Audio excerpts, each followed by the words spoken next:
I'm cutting in line. No, I just came to see how the day worked and better detail in it. I'm going. I mean, Mark, it's gone very well in here. I mean, a big theme of the day for many of the drivers has been just the increasing momentum of the series, INTT, race entitlement sponsors, presenting sponsors. I mean, the drivers can feel the palpable growth that's continuing to happen within the series. And that's obviously a direct result of your leadership and the crew you have working for you. I think I probably said this to some of you before, but it's an interesting experience coming from a different sport. And I remember very well my first driver's meeting and at Barber. And it was, I knew what I wanted to say to them, but I had no idea what I was going to get back. So back in the corner over there were Dixon and Dario and TK. And all they wanted to talk about was TV. How are you going to fix this effing TV problem? And on and on and on, because which one showed me that sure they're drivers, but they're focused on the growth of the sport, and two, they had enough sense to understand that we didn't have the ideal platform in the way the rights had been licensed. So, the commercial improvement of the series has been the highest priority for my time since the beginning of 2013. So the NBC thing we think really is going to bear fruit. I can tell you, if we pulled all our staff that's either marketing or communications or production in here, the level of work, the daily communications and detailed thinking and planning is unprecedented, at least in the last few years. And will pay off, I'm sure. I'm sure you saw him here in a way that may have been more engaged.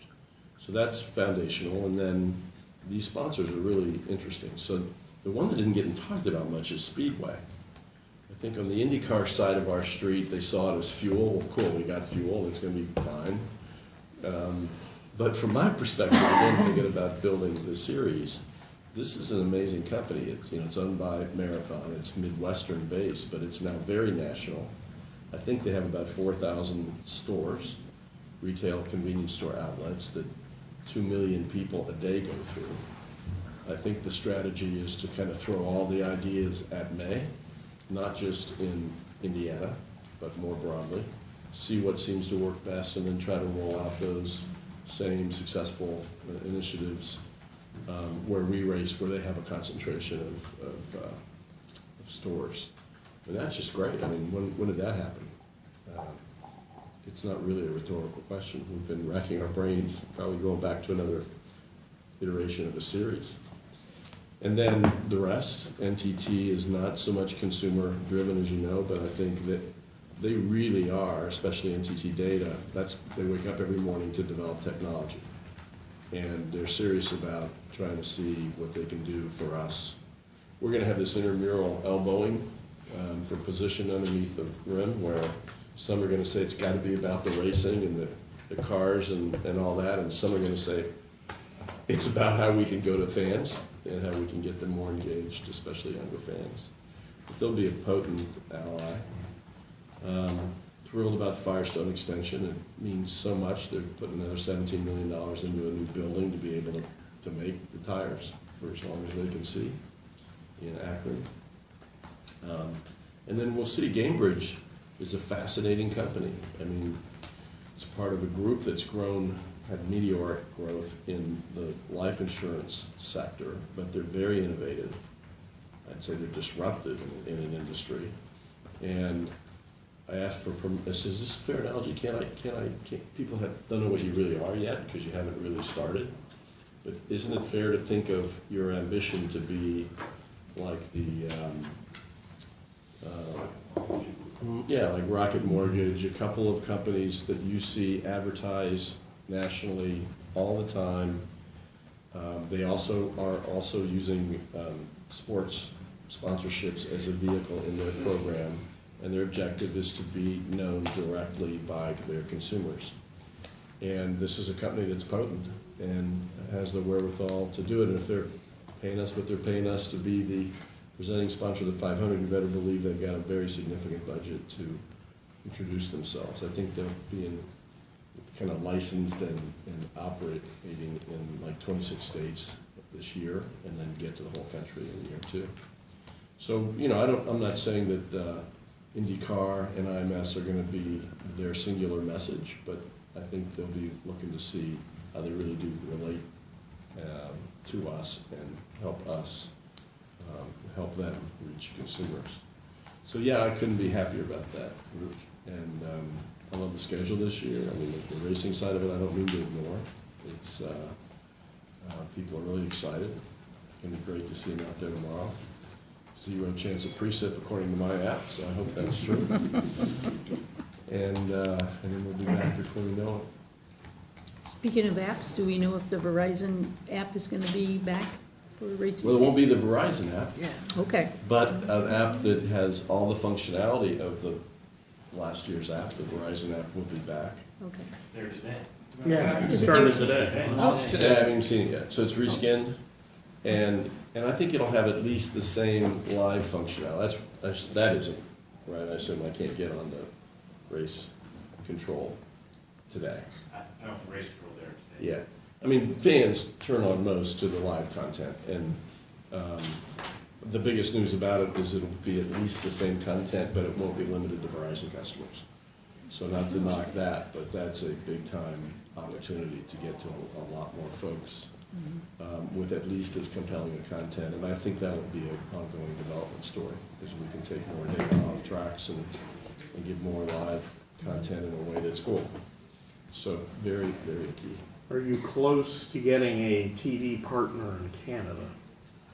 We're working on that. I don't think, is it close? I don't know. You can't predict it. I'd say by St. Pete, we should have arrangements made. You're up to about 10, I think, now. I was gonna say, what has bringing the international TV rights in-house, how is that, have you seen a benefit, or is that gonna be a bit of a long-term growth thing with that? Well, economically, I think it's marginally helpful immediately. It really is a more midterm strategy.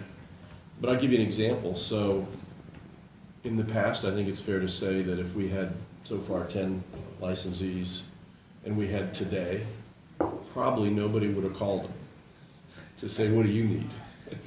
Right? So it just gets it more top of mind for us to think about this other set of customers and really do more than we have to do for US media, because the US media that covers this knows how to do it, and to be great at helping them engage and getting them what they need. And so it'll pay off for sure. I think the exposure, the coverage in terms of what channels we're on will be better from 18 to 19. I think the money's going to be a little better, and hopefully over time there'll be more engaged channels of communication for us. I don't think it'll all be linear. There'll be some direct-to-consumer partners. When we get it all done, it'll be interesting. International races, I know obviously, you know, we've all been bringing you about Surface Paradise, that kind of thing, and the possibility of that. What would you say were the other countries that you feel we maybe should be looking to expand the international portfolio? And is Japan one of them? I actually had a Japanese colleague ask me to ask you that. To see whether that's a possibility in the future, especially with him. There's obviously great involvement, Taku, you know, still being really high profile. So at sort of a higher level, I'd say we'd love to get to Australia because of Australia's history and their interest in IndyCar, Will, Scott, and the series, and the sort of nostalgic yearning for those days. And we'll see if that's going to work out. I still don't know. I think Brazil, when the economy gets itself righted, there's a great fan base there. Y'all know that, and they know how to put an event together. So there's nothing happening at the moment, but when that economy is capable again, it would be a focus for us. Japan is, and many other countries that you would name, are tough because of my insistence on a strategy. To date, we've said, we're not gonna end the championship abroad. We're gonna be very careful if we would even consider having an international race, by which I don't include Mexico. I mean, Right. fly away. In this championship season after we've had our first race in the States. To me, the perfect is, okay, start in February, do a race or two abroad, get to St. Pete, and then stay in North America until we crown a champion. There's a couple holes in the calendar, so it's not completely unthinkable that we could plug a hole, so to speak, with a contradiction to what I just said, but it's not what we're looking to do. That's a long way of saying it's tough to go to Japan. There's so many climates that just don't work in February, and Japan is pretty much one of them. Now, correct me if I'm wrong, but Laguna Seca is only guaranteed to be the finale this year. What's your thinking behind that? Do you expect them to carry on being the finale in future years, or? I think we did it for 3 years, David, if I remember correctly. I think there's a lot of, assuming it's an event that we hope it will be, there's a lot of benefit to fans instinctively knowing at least the major skeleton of your schedule, and I think the finale is part of that. And we want to make more of a crescendo at the end. So this is not about playoffs, but, we're delighted that NBC Open, free to air, is going to do the last two, Portland and Laguna. If that was 3, it'd be better.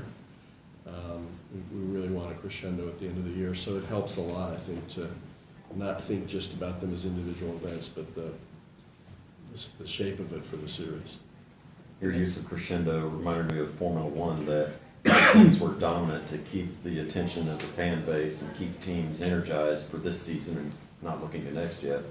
They started doing things like double points or something like that as they got to the end. Is that a consideration?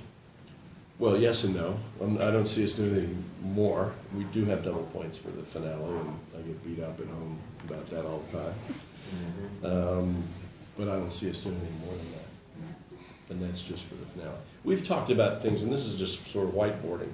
Given what we are as a racing series, in theory, it'd be fabulous to have, a street race and a road course and an oval as kind of emblematic of the series at the end of the year, but easier said than done.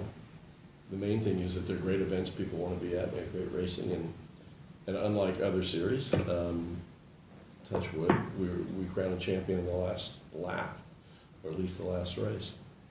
You mentioned Mexico a minute ago, and you haven't been shy about kind of saying that you have to pin the hopes on having a Mexican driver and that being important with today's news about Pato. Is that discouraging? And yeah, where does that kind of leave IndyCar at that point? Just with somebody like him and Harding kind of. Actually, don't know exactly what was said today. So Otto said that he's been out of the contract.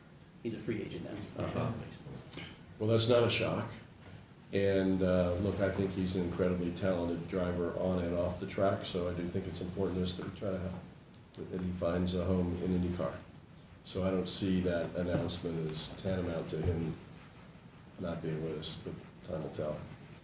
Look, we spent some time in Mexico last year, the fourth quarter, I suppose, and I think we had a sort of mature conversation with folks that understand racing and understand promoting in Mexico. We came away thinking we should not be impatient.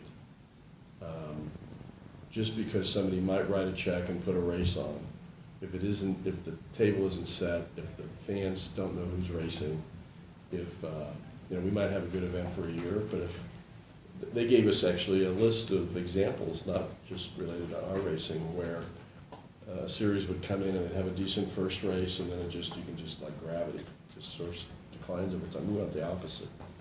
So we have not finished making television arrangements there. That'll be important. And we'll be patient, and sooner or later I think we'll find a great place to race in Mexico. Having a Mexico driver is important to them, and Pato's a stud, so I hope he stays. One of the things that happened in Austin in this region were basically activations starting the race week, Monday and Tuesday of that race week. you would have drivers going to San Antonio and Houston and Dallas and scattering around here doing activities on TV and radio and open public events that unpaid attendees can go see this and get jazzed up about it. Is there any plan like that for activation? Yeah, I can't tell you exactly how many cities and how broad the reach will be, how many drivers for how many days, but we know that helps, and I think our guys are really good at it, so I'd be surprised if we don't get ourselves to at least some of the places you mentioned. Your personal future, Matt. There was, actually, I never read the original story, but then I saw Jim Aiello quote you saying, I'm not going anywhere. I didn't ask the question even. I didn't even ask. But I didn't even see the rumors that you were going anywhere. So it was a bit like one of those- We sit down to have an annual lunch, right? Right. And he says, well, I'm hearing the rumors again that you're out of here. Yeah. So he didn't ask the question, I said, I'm not going anywhere. Right, okay. So, And, is that a question in the answer? well, I was leading to how long do you commit, you know how Jay likes to talk about the 5-year plan and that kind of thing. Do you have a personal one as well in terms of what you want to see achieved before you go on to become mayor of Indy or president of the USA? So that's rich. No. I love growth. So as long as I feel like we're making a difference and we can continue to grow the series, I'm gonna be interested. I have no idea, what year that is for me. My wife knows I'm not running for mayor or anything, I'm not running for anything. One time you were running for governor, I wasn't.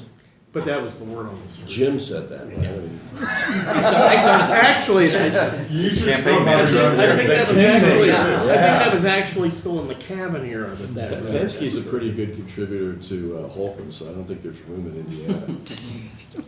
No, I have no interest in running. I'm not running for anything, and that's just unequivocal. But I'm not staying home, and this has been very fulfilling so far, but I feel like we're just getting to the point where it's gonna get really interesting. You kind of talked about the